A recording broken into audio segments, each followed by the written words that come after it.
નમસ્તે વિદ્યાર્થી મિત્રો, હું નરેશ ત્રિવેદી આપ સૌનું ઇઝી એજ્યુકેશનમાં હાર્દિક સ્વાગત કરું છું. મિત્રો, લાસ્ટ એપિસોડમાં આપણે ચેપ્ટર નંબર 14 પૂર્ણ કર્યું હતું અને ચેપ્ટર નંબર 15ની શરૂઆત કરી હતી. ચેપ્ટર નંબર 15 કે જેને કહેવાય આંકડાશાસ્ત્ર, અને એની અંદર આપણે મધ્યકના 3 સૂત્રો જોયા હતા. હું તમને યાદ કરાવી દઉં કે મધ્યક શોધવાની સીધી રીત ડાયરેક્ટ મેથડ કે જેમાં x બાર બરાબર sigma fi xi upon sigma fi. Sigma fi એટલે n, સિગ્મા fi એટલે કે આવૃત્તિઓનો સરવાળો, xi એટલે કે મધ્ય કિંમત, બરાબર, અને xi એટલે અવલોકન પણ તમે કહી શકો છો. બીજું સૂત્ર છે કે જેમાં ધારેલા મધ્યકની રીતે કહેવાય તો કે x બાર બરાબર a plus sigma fi di upon sigma fi, કે જેમાં di બરાબર xi માઇનસ કેપિટલ a, એને કહેવાય ધારેલો મધ્યક.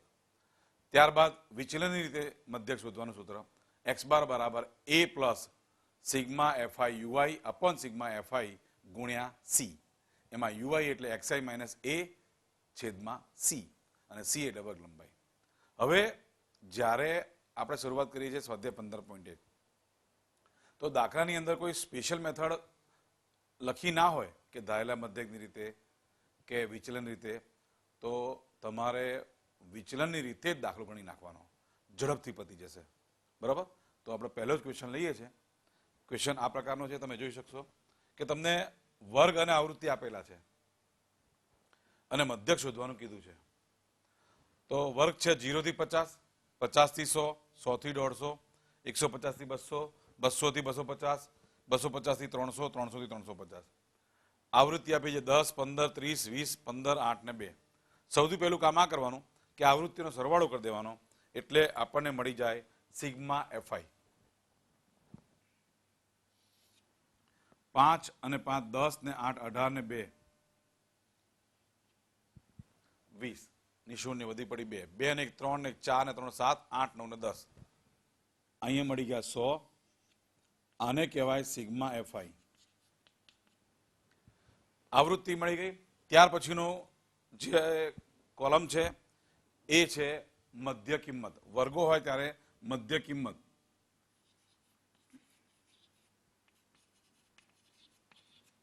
કે જેને કહેવાય xi. મધ્ય કિંમત કીધે શું થાય? 0 પ્લસ 50 એટલે કે અધસીમા વત્તા ઉધ્વસીમા ભાગ્યા 2. તો કે 0 પ્લસ 50 એટલે 50, 50 ભાગ્યા 2 એટલે કે 25. અહીંયા આવશે પહેલામાં 25. ત્યાર પછી દરેક વખતે આવું કરવું કે 50 વત્તા 100 ભાગ્યા 2? તો ના, 0 થી 50 એટલે વર્ગ લંબાઈ થઈ 50. 0 ગણીએ 49 સુધી, કારણ કે આ 50 ગણાય નહીં, આ 50 અહીંયા ગણાય, એ આપણે જાણીએ છીએ, બરાબર છે. આ 50 આ વર્ગમાં કાઉન્ટ થતા નથી, અહીંયા ગણાય છે. 0 થી 49 એટલે ગણાય ટોટલ થયા 50, એટલે વર્ગ લંબાઈ થઈ 50. આ દરેકમાં 50 50 એડ કરતા જાઓ. મધ્ય કિંમત દરેકમાં 50 એડ કરતા જઈશું એટલે આ બધાની મધ્ય કિંમત, આ દરેક વર્ગોની મધ્ય કિંમત આપણને મળી જાય. જેમ કે 25 ની અંદર 50 એડ કરીએ એટલે 75, બીજા 50 એડ કરીએ 125, બીજા 50 એડ કરીએ 175, ત્યાર પછી 225, ત્યાર પછી 275, અને અંતે આવશે 325, બરાબર છે. હવે આ જે xi આવી એના પછીનું જે ખાનું છે કે જેને કહેવાય ui. ui એટલે xi માઇનસ કેપિટલ A છેદમાં c. એ હું બાજુમાં લખું છું, તમે ધ્યાનથી જોજો મિત્રો.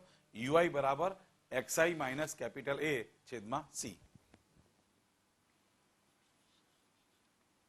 અને પાંચમું ખાનું આવશે fiui. આમ 5 ખાના છે.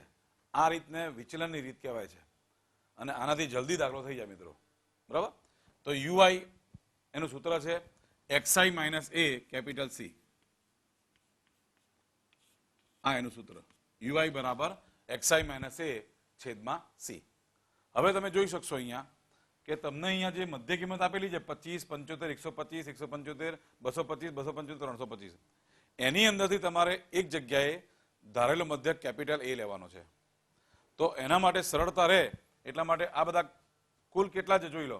1 2 3 4 5 6 ને 7. તો આમાં સેન્ટરમાં જે આવતું હોય એને કેપિટલ એ લઈ લેવાનો. એટલે 1 2 3 અને 4 આ જગ્યાએ કેપિટલ એ તમે લઈ શકો. 5 6 ને 7 એટલે 3 નીચે જવા દો, 3 ઉપર જવા દો. અહીંયા મળશે તમને કેપિટલ એ. 25 75 125 જતા રહેશે. 175 છે એને આપણે લઈશું કેપિટલ એ. બરાબર, આ રીતના આ જગ્યાએ.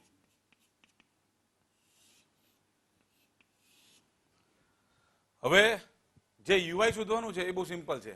એક્સઆઈ માઇનસ કેપિટલ એ છેદમાં સી. એટલે શું બને આમાં કે આ એક્સઆઈ લો ધારો કે 25, એમાંથી કેપિટલ એ કટ કરવાના અને સી એટલે 50 વર્ગ લંબાઈ. સી એટલે 50 વર્ગ લંબાઈ. બરાબર છે. તો 25 માંથી 175 જાય, 25 માંથી 175 જાય એટલે માઇનસ 150 રહે અને ભાગ્યા 50 એટલે -3 આવે. એટલે પહેલામાં -3 આવશે, તો અહીંયા -2 આવશે, અહીંયા -1 આવશે, અહીંયા સામે 0 આવશે, પછી 1 આવશે, પછી 2 આવશે અને પછી 3 આવશે. આવી રીતે. એટલે એનો મતલબ એવો થયો કે 175 ની સામે જે હોય ને ત્યાં 0 જ આવે. કારણ કે એક્સઆઈ માઇનસ એ છેદમાં સી. એક્સઆઈ એટલે આ અને આ પોતે જે 175 એક્સઆઈ 175 જે એટલે ઉપર થઈ ગયા 0 અને 0 ભાગ્યા 50 એટલે 0. તો 1 2 3 4 5 6 ને 7 છે તે પ્રમાણે સેન્ટરમાં 0 આવશે, ઉપર -1 -2 -3, નીચે 1 2 અને 3 આવી રીતના થશે. -3 -2 -1 0 1 અને 2. હવે આ જે સાથે સાથ યુઆઈ આવી ગયા તો એ સાથે સાથે યુઆઈ ની સાથે આપણે એફઆઈ નો ગુણાકાર કરવાનો. એફઆઈ તમે જોઈ શકશો અહીંયા આ રે એફઆઈ. બરાબર છે. એટલે 10 તો પેલામાં યુઆઈ છે -3, 15 તો પેલામાં યુઆઈ છે -2, 30 તો -1, 20 ની જોડે 0, 15 ની જોડે 1, 8 ની જોડે 2 અને 2 ની જોડે 3. આ બધાનો ગુણાકાર કરીને મૂકવાનો છે. એ છેલ્લું ખાનું ભરાશે એફઆઈ યુઆઈ. બરાબર છે. શરૂ કરીએ છીએ બધી એફઆઈ નો ગુણાકાર યુઆઈ ની સાથે. યુઆઈ છે પહેલા -3 -2 -1 0 1 અને 2. પહેલું જ એફઆઈ છે આપણી પાસે 10. 10 ગુણ્યા -3 એટલે અહીંયા આવશે -30. ત્યારબાદ બીજો એફઆઈ જે 15 છે, 15 ગુણ્યા -2 એ પણ આવશે -30. ત્યાર પછી જે 30 ગુણ્યા -1 એ પણ આવશે -30. અને અહીંયા તો ફરજિયાત 0 જ આવે, કારણ કે 0 ગુણ્યા ગમે તે સંખ્યા કરો જવાબ 0 થાય.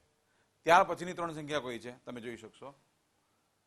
10 15 30 પછી 20 પછી 15 8 અને 2, 15 8 અને 2, 15 15 એકા 15, ત્યાર પછી 8 8 દુ 16 અને છેલ્લું જે 2 છે એટલે 2 તરી 6. આ રીતના. હવે આ જે માઇનસ વાળી 3 સંખ્યાઓ એનો સરવાળો અલગ કરવાનો. તો આ થશે -90 અને આનો સરવાળો અલગ કરવાનો. તો 15 ને 16 31, 31 ને 6 37, 37 પ્લસ 37. અહીંયા તમને મળશે sigma FI UI. Sigma FI UI આપણને કેટલા મળશે તમે જોઈ શકશો કે -90 અને +37. માઇનસ અને પ્લસ એટલે બાદબાકી જ થાય. 90 માંથી 37 આપણે બાદ કરવાના. 90 માંથી 30 જાય એટલે 60, 60 માંથી 7 જાય એટલે 53, -53. અહીંયા મળી ગયા આપણને -53. આ મળી ગયા આપણને સિગ્મા એફઆઈ યુઆઈ. અને હવે મધ્યકનું સૂત્ર મૂકવાનું. મધ્યકનું સૂત્ર આ પ્રકારે છે મિત્રો.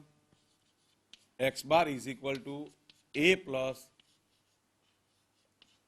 Sigma FI UI upon sigma FI into C. આ રીતના તમે જોઈ શકશો કે એની કિંમત આપણે ધારેલો મધ્યક જે કહેવાય છે 175 ધાર્યો છે, 175. સિગ્મા એફઆઈ યુઆઈ માઇનસમાં આવી રહ્યા છે એટલે આ પ્લસ ની જગ્યાએ અહીંયા કરી દેવાના માઇનસ, ઉપર લખવાના 53. સિગ્મા એફઆઈ એટલે જે 100 ગણેલા છે આપણે અને સી છે 50. મિત્રો આ મીંડું કટ થઈ જાય. 53 ગુણ્યા 5 કરવાના અને છેદમાં છે 10. અથવા તો ડાયરેક્ટ વિચારીએ તો 5 દુ 10, અહીંયા 2, 53 ભાગ્યા 2 26 દુ 52 એટલે 26.5. 53 ભાગ્યા 2 આવશે 26.5. એટલે અહીંયા આવશે 175.0 માઇનસ 26.5. આ 0.0 મૂક્યો તમને ખ્યાલ આવી ગયો, કારણ કે દશાંશ ચિહ્ન અહીંયા છે એટલે બાદબાકી કરવાનું સરળતા રહે એટલા માટે. 0 માંથી 5 જાય તો 5 રહે, બરાબર છે. ત્યારબાદ અહીંયા 10, 15 માંથી 0 માંથી 5 એટલે કે આપણે 10 લેવો પડે. 10 માંથી 5 જાય તો 5, અહીં કાપવું પડે, 4 રહે. ઉપર 10 લેવો, 14 માંથી 6 જાય તો અહીંયા 8 રહેશે. ત્યારબાદ ફરીથી અહીંયા રહેશે 6, 6 માંથી 2 જાય તો 4.